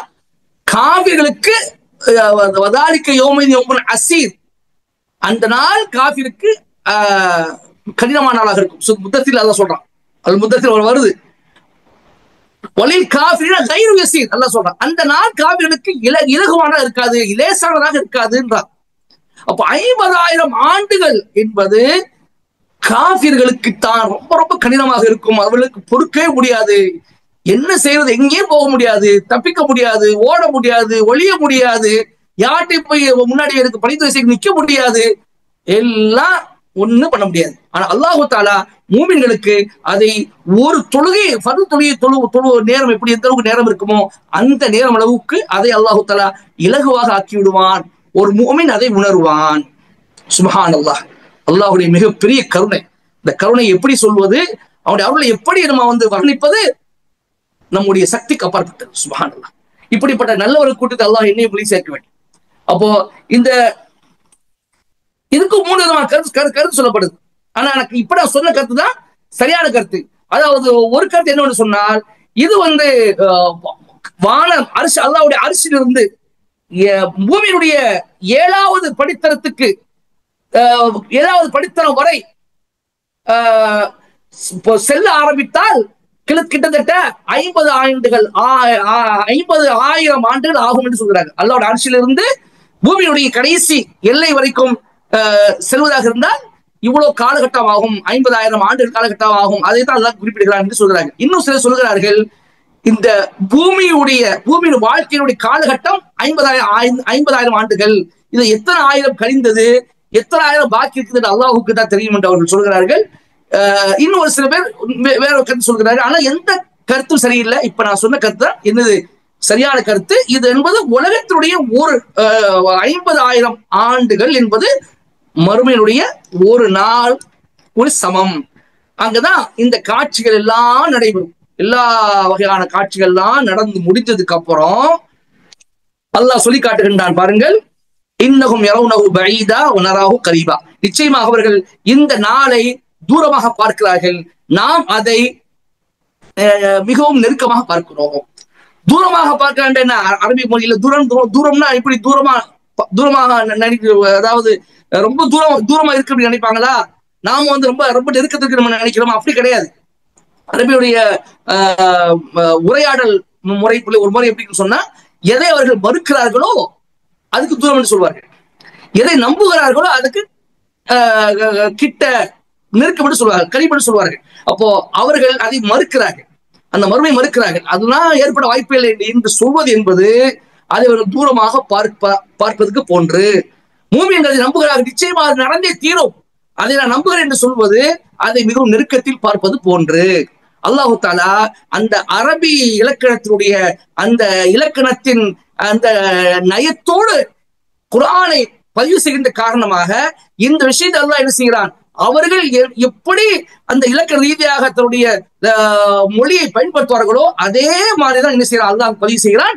அவர்கள் அதை மறுக்கிறார்கள் என்பதற்கு தூரம் என்றும், இவர்கள் மூமின்கள் இதை நம்புகிறார்கள் என்பதற்கு நெருக்கமாக இருக்கு என்றும் அல்லாஹ் தஆலா சொல்றான்.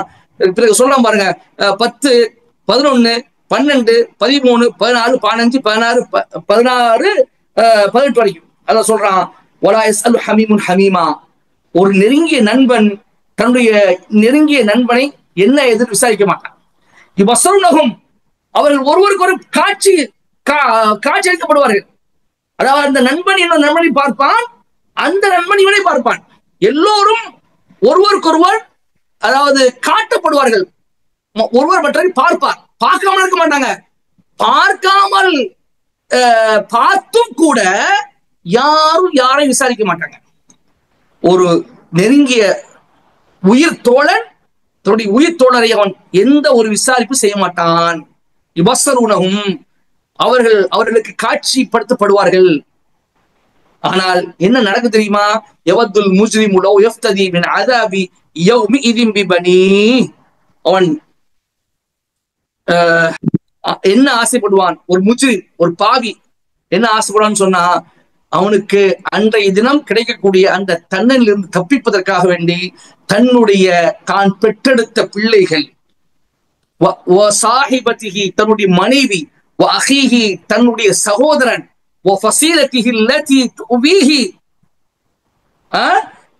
தன்னை அரவணைத்துக் கொண்ட தன்னுடைய குடும்பம், இவை எல்லாத்தையும் ஒமன் ஃபில் அர்தி ஜமீஅன், உலகத்தில் உள்ள அனைவரையும் இதுக்காக வேண்டி என்ன செய்வான், அவன் ஈடாக கொடுத்தான்.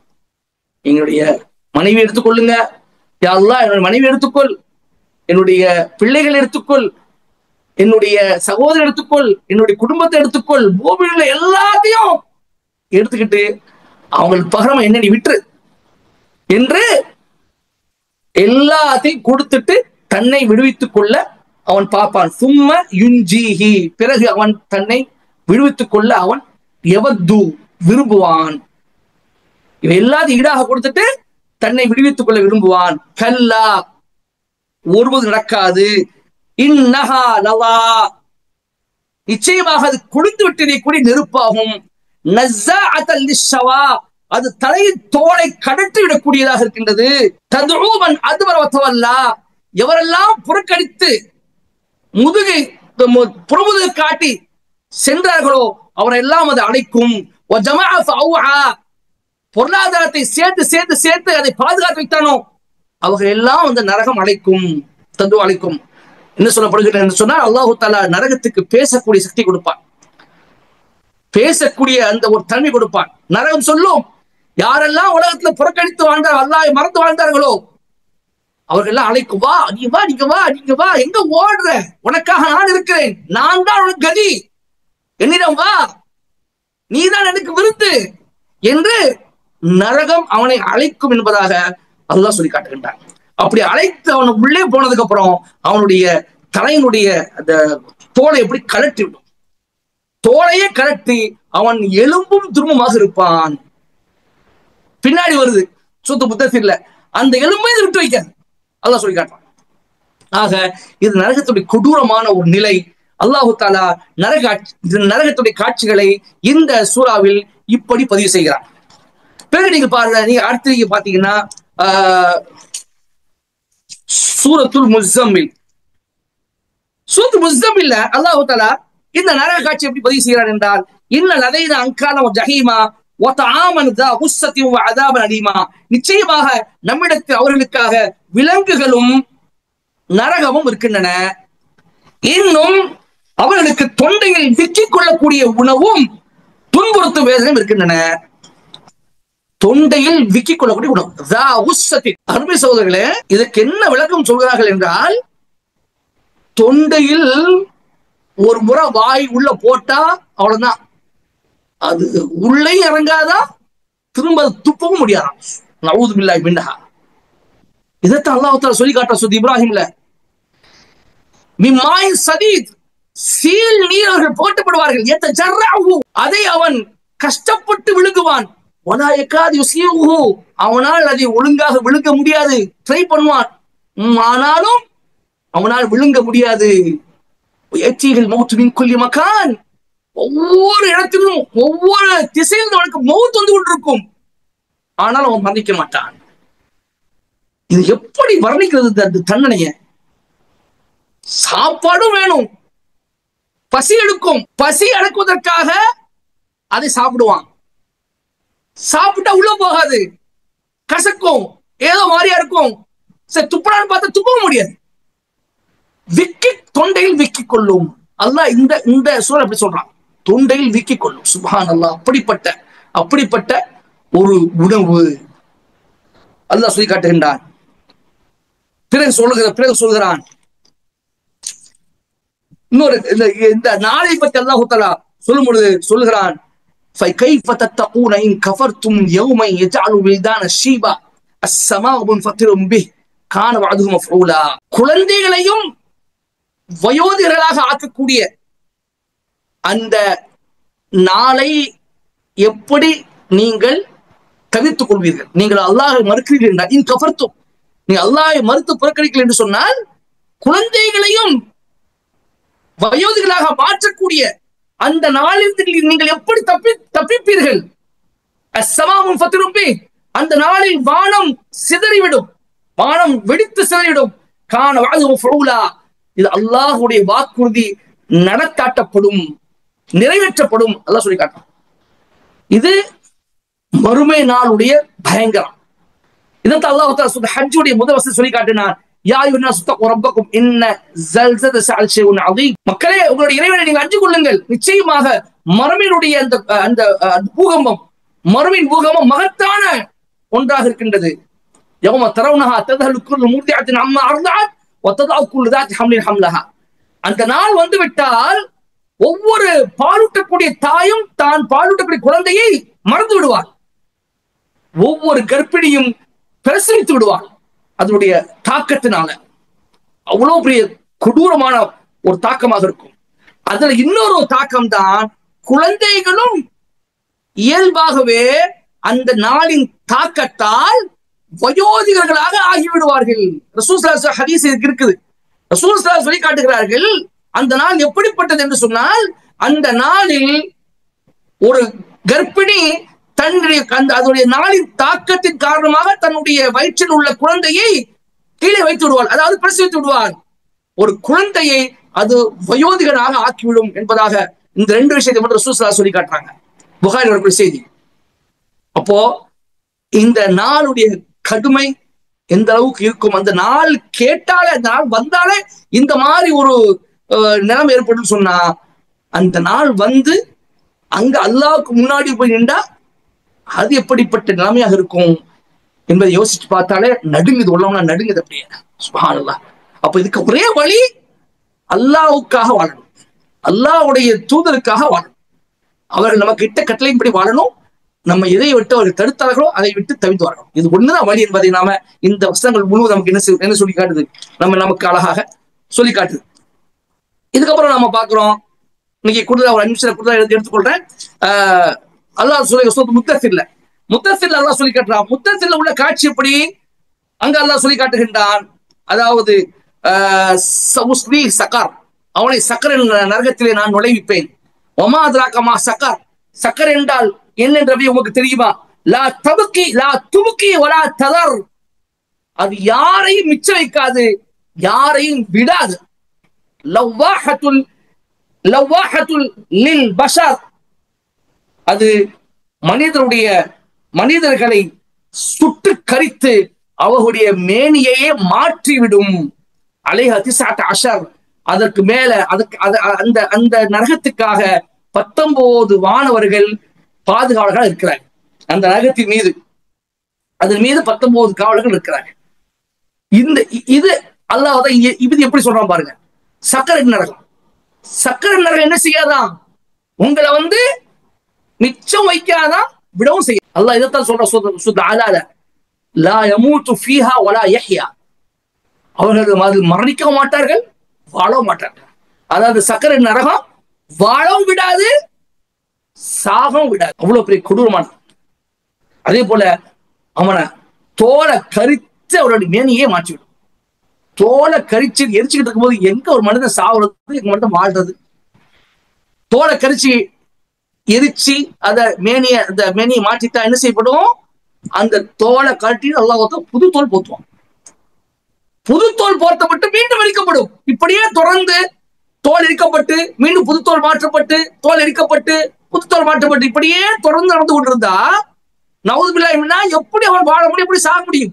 அதான் அல்லாஹ் சொன்னான், லா துபுக்கி வலா ததர், அவரை வாழ விடாது, சாக விடாது, யாரையும் தப்பிக்கவும் விடாது என்று அல்லாஹ் சொல்லி காட்டுகின்றான்.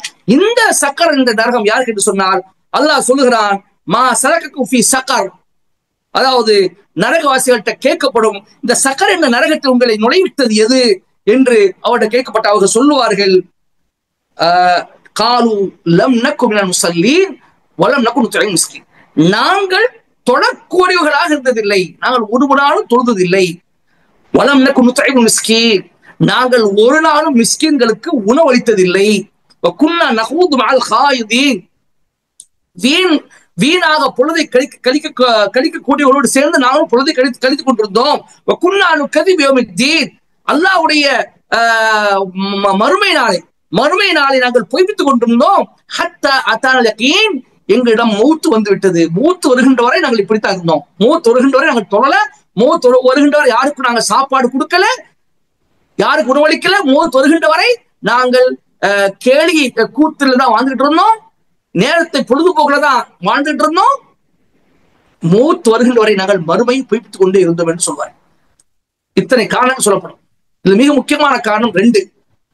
ஏற்கனவே நம்ம இதுல சொன்ன மாதிரி, அதாவது அல்லாஹ் என்ன சொல்றான், அவர்கள் அல்லாஹ் மீது ஈமான் கொள்ளவில்லை, ஏழைகளுக்கு உணவு கொடுப்பதை மீது அவர்கள் தூண்டவில்லை என்று சொன்னானே இல்லையா? அதே காரணம் தான் இங்க அவர்களே சொல்கிறார்கள். அது அங்க அல்லாஹ் சொன்னா, இங்க இவர்களே சொல்வதை அல்லாஹ் பதிவு செய்கிறான்.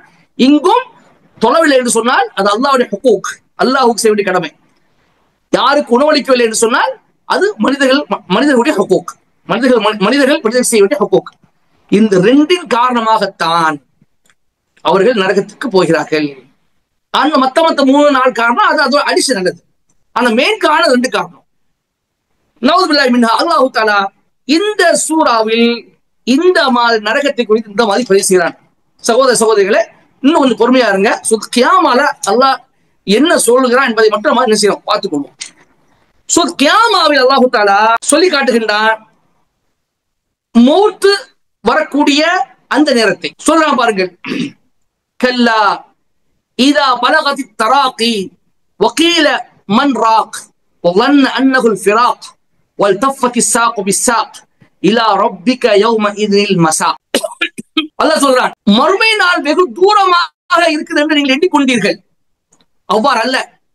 இதோ அதன் தொடக்கமாக மரண வேளையில் அவனது உயிர் தொண்டை குழி அடைந்து விட்டால், தராக்கி என்று சொல்வார்கள். தராக் என்று சொன்னால் இந்த நெஞ்சு பகுதிக்கும் தோள்பட்டைக்கும் நடுவில் உள்ள இடம். இந்த நெஞ்சு பகுதி, இந்த நெஞ்சு பகுதி, இந்த தோள்பட்டை இடையில உள்ள ஒரு நரம்பு, இதுக்குத்தான் தராக்னு சொல்வார்கள். அப்போ உயிர் அவனுடைய தொண்டை குழி அடைந்து விட்டால் என்று பொருள் செய்யப்படுகின்றது. அப்போ நெஞ்சில் இருக்கக்கூடிய அவருடைய உசுறு, உள்ளத்திற்கக்கூடிய உசுறு என்ன ஆகும், இங்க வந்துடும். இப்படி வந்துச்சுன்னா துபக்கில இறங்காது, வெளியதான் போகும். அதான் சொல்றான், அது மௌத்துடைய சிக்னல்.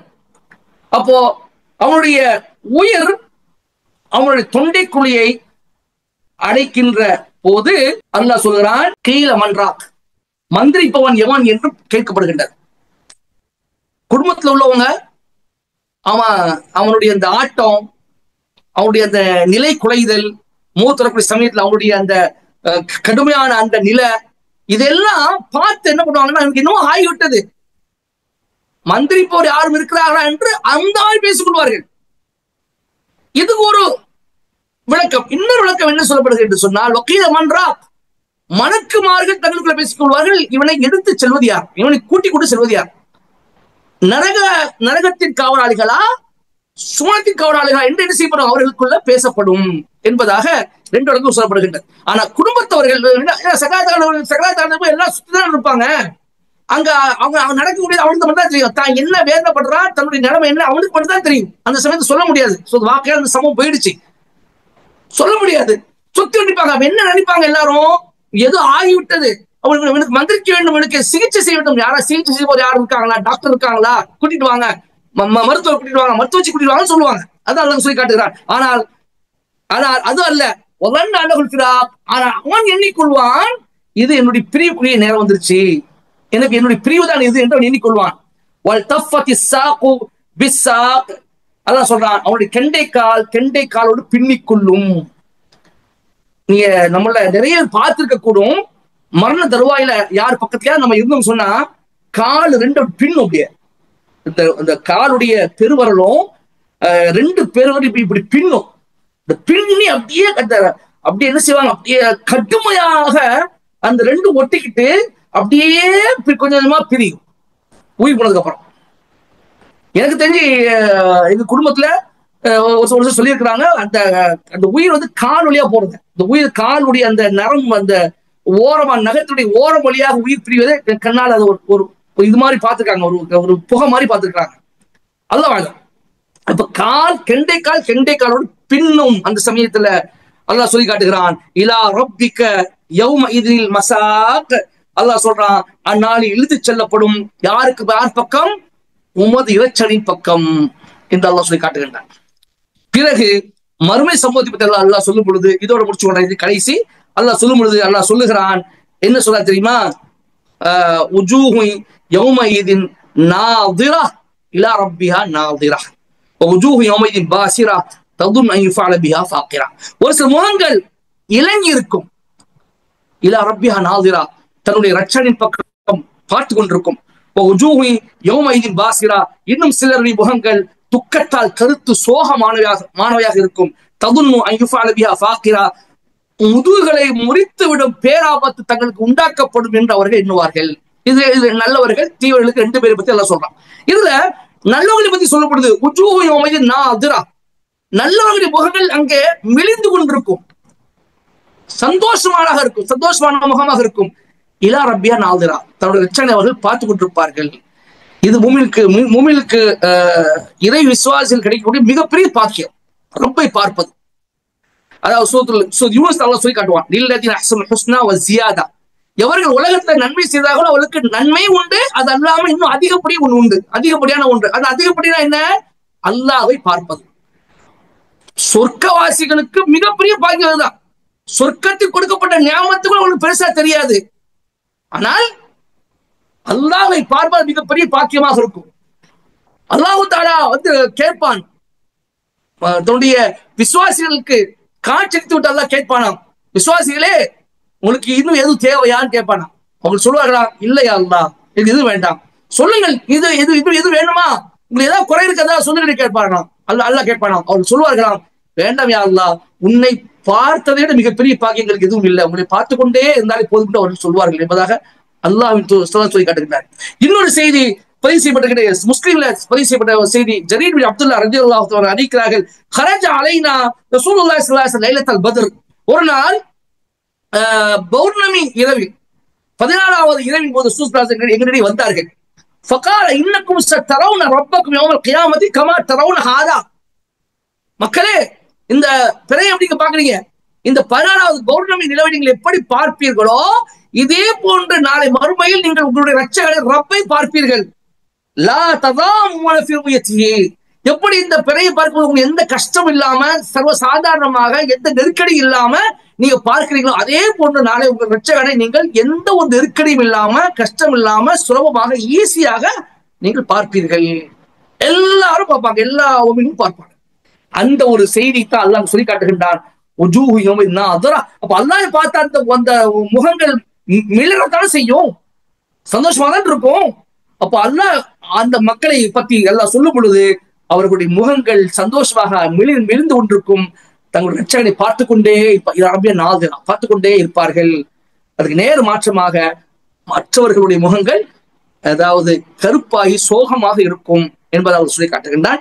இவை எல்லாமே அருமை சகோதரர்களை முழுவதும் நம்ம அந்த மறுமை சம்பந்தமாக இந்த ஜுசு முழுவதும் அல்லாஹ் அழகான வழி எடுத்து சொல்றது நாம் பார்த்தோம். இன்னும் ஒரு சூரா பாக்கி சூத் முர்சலாத் இருக்கு. சூத் முர்சலாத்துல அது ஒரு விதமான காட்சி. அது நரக நெருப்பினுடைய அந்த தன்மையை சொல்லக்கூடிய ஒரு காட்சி. அதை நாளைக்கு அதை ஆரம்பித்து அந்த சூறாவில் உள்ளதை சொல்லிட்டு கடைசி ஜுஸ் நாளைக்கு நான் பார்ப்போம். இதுல எந்த ஒரு தவறாக எதை நான் சொல்லியிருந்தாலும் அல்லாஹ் என்னை மன்னிப்பானாக. அல்லாஹு ரப்பல் ஆலமீனே இந்த நான் சரியாக சொன்னதற்கு போதுமானவன். உண்மையான ஞானம் அல்லாஹ்வுக்கு இருக்குது என்று கூறி என்னுடைய இந்த உரை முடிக்கின்றேன். வாஹுதாவன் அல்ஹம்துலில்லாஹி ஆலமீன். அஸ்ஸலாமு அலைக்கும் வரஹ்மத்துல்லாஹி வபரகாத்துஹு. அதிகமான நேரம்